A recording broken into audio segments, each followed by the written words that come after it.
All right, so let's go straight into the papers. We can't take any more breaks. Start with The Nation. Abba Kyari for extradition to U.S. after the NDLEA probe. Osun APC primary, guns, boom, panic in Oshogbo. APC convention, sale of forms fails to begin. Excitement over new Olubadan. ASU grounds versus for 4 weeks. And why customs can't meet the 3.019 trillion naira target by CG. There's a YX story at the back, at the end. Yeah, 46.6 private candidates pass was. Yes. Go ahead, Abba Kyari is everywhere, so we just get it out. So we know that our nation has been agog with the arrest of, as they say, former Super Cop Abba Kyari. We had heard the story of how he was affiliated with the internet fraudster Hush Puppy. And then yesterday we saw a video and just reports on a sting operation by NDLEA indicting him in a illicit and illegal drug business. He's been arrested by NDLEA, and it's also reported that he may also be extradited to the United States of America for the other crimes that he had committed with the internet fraudster. They said that this operation had happened, and the report sent four days before to the police, and they were dragging their feet to release him to the NDLEA. That it took the chairman of NDLEA to talk with the presidency, and the presidency insisted that he be handed over to the NDLEA. We hope that this will be properly investigated and prosecutions properly done. Yeah. And Nigerians will see. All right, let's take a story. So according to the West African Senior School Certificate Examination for private candidates 2021 second series, they reported that about 48.61 candidates who sat for the examination made 5 credits and above, especially in English and mathematics. And as they mentioned the results, they said this was a better performance compared to the other performances that they've been having. They said 25,008 of them, candidates represented 48.61% out of the 48.61. Then the other people, let me quickly get the detail here.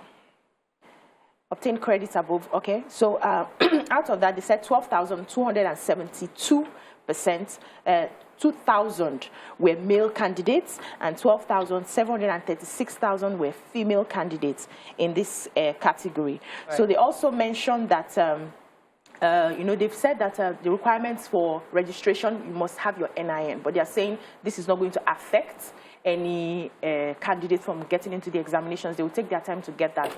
And also, people can go ahead and do their registrations for the upcoming examinations. There are some results that they are going to be seizing for a bit because they are investigating if there's an exam malpractice involved in it. Want to take a story? Yes, I want to take the custom. So the custom was speaking at the House of Representative Committee on Custom and Excise, and he explained why he will not be able to achieve the target of 3 trillion. We're on a drive to raise funds as a government from every level to fund the huge deficit in our budget right now. So he's explaining that the reason he cannot, we can't hit that target of 3 trillion is because we have outdated laws, we have porous borders, and the government's current policy of exclusion of importers and asking them to source dollars by themselves would reduce produce coming into the country. And so these are the reasons, and many more, why he doesn't believe that they'll be able to hit the projected figure. More importantly is the porous borders, because people bring in things without having to pay custom officially. Okay, we now quickly to the punch. Drug business, police tackle NDLEA, agency detains Abba Kyari for others. UN corporate FG, as Nigeria records 3,604 cholera deaths in 425 local governments. Lagos robbers shoot businesswoman, hospital demands police report, victim dies. Wife disagrees as husband testifies how spouse killed friend, dismembered body. Femi dodges questions as 2023 presidential bid says prayer ongoing. It's historical fallacy to say Ohaneze hasn't campaigned enough to a 2023, says Obiozo. Few scarcity armed policemen deployed to control queues, commuters stranded. 42-day vacancy, Makinde names Lake Kombalogun for the second Olubadan. And FG gross debt to grow by 92%, hit 1.136 trillion in 2026, says IMF. So the UN has yabbed us, like, this one is not, they say the United Nations carpets Nigeria because of our, the level of unpreparedness towards cholera. We lost 3,604 people last year, and it is extremely avoidable. Said that when COVID happened, everybody rushed with eagerness, political eagerness to deal with COVID, but they are not seeing equal political eagerness to address the issues of cholera. That the ministry, the number of cholera reported in 2021 was 111,000 with over 3,600 deaths, and it's just really sad that we're having to be receiving this kind of backlash from the UN when it is an issue that we can, it's an hygiene issue. It's a preparation issue. It's the health sector issue, and we can do much more to prevent having these huge figures again in 2022. Let's talk about fuel scarcity for a minute. Armed policemen were deployed to control queues, especially in Abuja. They were having issues. According to them, petrol that was selling for 400 naira per litre increased to 500 naira per litre yesterday, especially. And they were saying that many marketers were still complaining that they have the adulterated fuel still within their tankers. So they're asking the government, what can you do to help us either get rid of these things or even stop it from coming in? So they're having an issue right now with those who have already had the contaminated fuel and how to dispose of it. And that's a major problem. Who is taking the responsibility of the disposal? Yeah. So I have the human interest story. On the 30th of January, a woman, Udwak Oluyede, was shot dead by robbers. She was just closing up shop in her area in Aguda, in Surulere area, and then 3 men on a bike stopped in front of her and took her, dispossessed her of all her valuables. And when they were leaving, they shot her in her stomach. She was able to run to her neighbor, who got her in a car, and they rushed her to the nearest, like a hospital, where they were able to stop the bleeding. But they told them that they had to transfer her take her to a bigger hospital because they could not do anything more for her. So they took her to Randall Hospital. Okay. And Randall Hospital insisted that they come with a police report.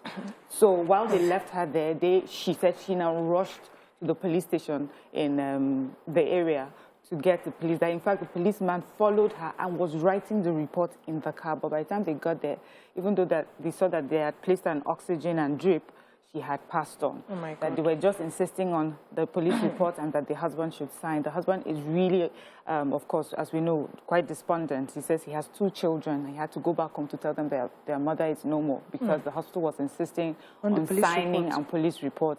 And he says that since the incident happened, he hasn't heard anything from the police. He wants justice. He needs to know there hasn't been any trace of the people that did this to her, and that incident that happened was the 2nd one in that area on that day. I thought they had made a law. They had expunged it. So what's happening? Randall of all hospitals. Yes. This is Randall of all. Randall is not just any hospital. No, they can be sued for this. So. This is really Okay. When we come back, continue our review. Stay with us. We'll be right back. in Nigeria, not. Stay tuned. Your View will be right back. Thanks for staying with us. We're still in Punch. Yes, I have another human interest story. So a couple was arrested by men of the Ogun State Police Command with fresh human parts. Wow. And they narrated how the lady killed a friend and sold the head for 70,000 naira. So while they were narrating the story, the woman said that the man, they disagreed. So the man reported that the wife brought a friend home on Tuesday and brought that friend home again on Thursday. And by the time the friend came, she had made noodles and egg for her. After eating, by evening, the lady was still around. So he had to ask the wife, is she not going home? He said no, that she's a bit weak. She needed to lie down a bit before going home. And so he went to the backyard. Before he came out, the wife had killed this woman, severed her head, and put it in a bucket, and then called him in. And he was like, what happened? He said that the friend used to be a very bad person, that she has not forgiven her for what she did to her a long time ago. And so she decided to pay back. And then they started discussing how do they sell the head. The man contacted a friend, I think one Mr. Michael, to come and buy this head for 70,000 naira. So while the man was there, the woman said, no, you are lying. No, this is not what happened. I did not have any hand in this. The man said, policeman, can you see me? I'm very weak. I cannot kill a human being. So they were going back and forth. But they forgot the fact that it was him who contacted the friend to sell this human head. It's just they are still in police custody, and I think more investigations will be done. So do we not go to friends' houses again and eat noodles and eggs? I don't get human beings. Yes. You can talk about chicken. For Human 70,000 naira. every day. Now we talk about human bodies, human parts every day. It has now become business. It has become a daily conversation. And we can tie it to some of our economic challenges. Or how to No, but the federal government this is... wickedness. IMF is saying that federal government debt is going to rise to 92%. I'm wondering what will be left. That by 2026, our debt profile will be at 92%. That means everything will now be debt, that it's going to hit 136 trillion naira. And that is not just our borrowing. We have AMCON debts. You know, AMCON debts are local debts, the ones that our people mismanaged and that government has absorbed. That's AMCON debts. Then we also have the debts, the overdraft that the government is collecting from CBN, in addition to the foreign loans. And all of this has been progressing steadily over the years, and is estimated that by 2026, it would hit 92%. Now, I know our government will deny it. They say, no, where did they get the numbers from? What they are just projecting. You can undo it. It is projection, feedback. Take it and let us start working on a way to ensure that we reduce our debts.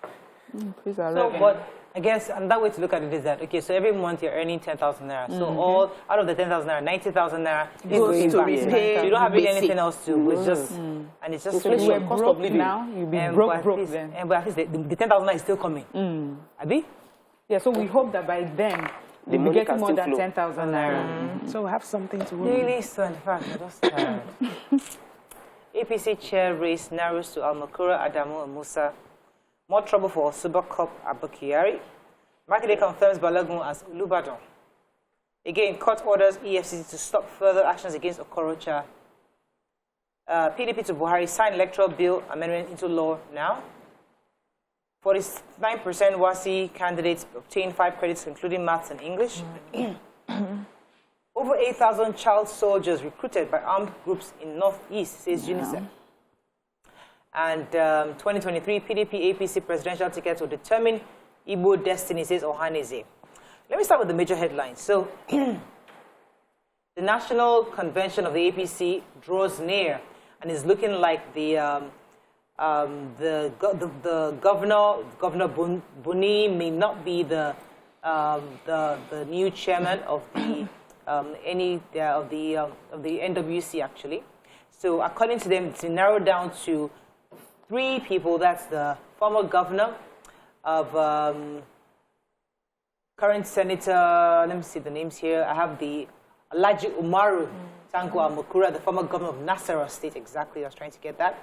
And then there's another Abdullahi Adamu, ex-governor of Nasarawa State, and Alhaji Sani Musa, who is a senator representing Niger State. Now, these are the few contenders that might become the chairman of the APC after the convention coming up in February. Now, this means a lot. I mean, we try really hard not to take all these political stories. The reason I'm taking it was because they've been back and forth. Remember last year, the governor of Buni was a temporary chairman that was appointed last year. I think it was June or July. Yeah, June 2020 actually was appointed. The Yobe State governor was the acting national chairman pending the convention which is about to happen. And now it's looking like he might not be able to, he might not get it, and whoever becomes the chairman determines critically who's going to become the ticket holder for the presidential ticket. So that's a major deal for APC, and they're working towards to see who the next chairman will be. Okay. On the other hand, it's saying that wherever Nigeria picks their presidents from in 2023 would determine the destiny of Igbo people in the country. They said the group has been lobbying all the political parties. They've been lobbying the PDP, the APC, so that at least they can field an Igbo person for the presidential ticket. They also said that, it's been heard in some quarters that they are not fighting enough for this presidency, but they said they've been fighting since 1960.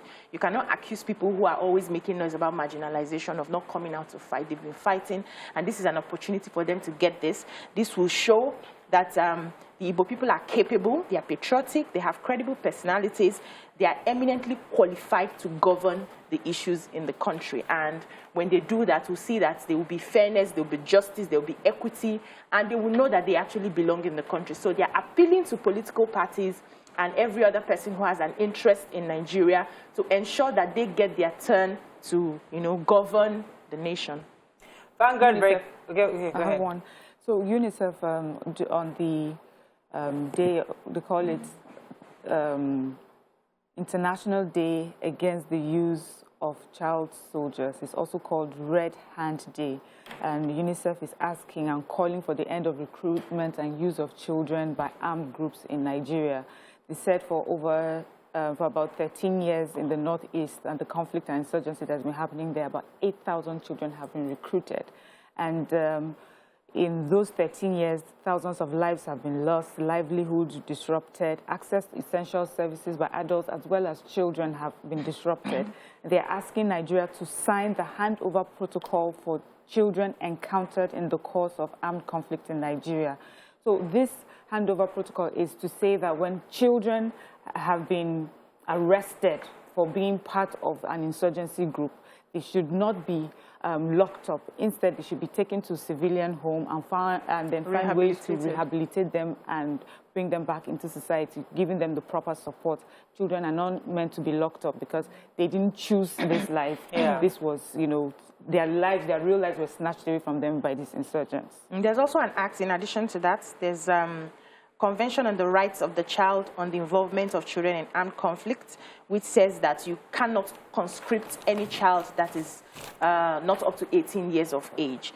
But I am worried about the implementation. They are appealing to the governments. Which of the governments is going to implement, rescuing these children and rehabilitating them? Is it the government that's still struggling to even stop the insurgency in the first place? So they should come up with ways that they can also assist in rescuing these children. Okay, we have to wrap up.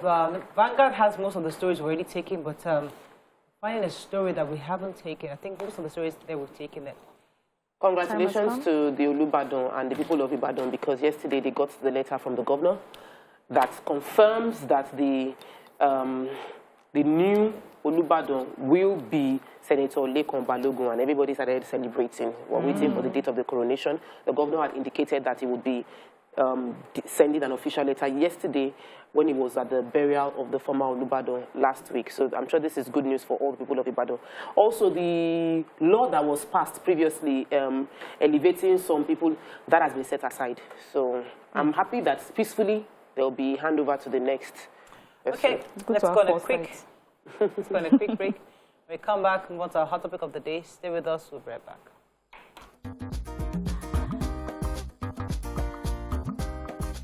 Stay tuned. Your View will be right back.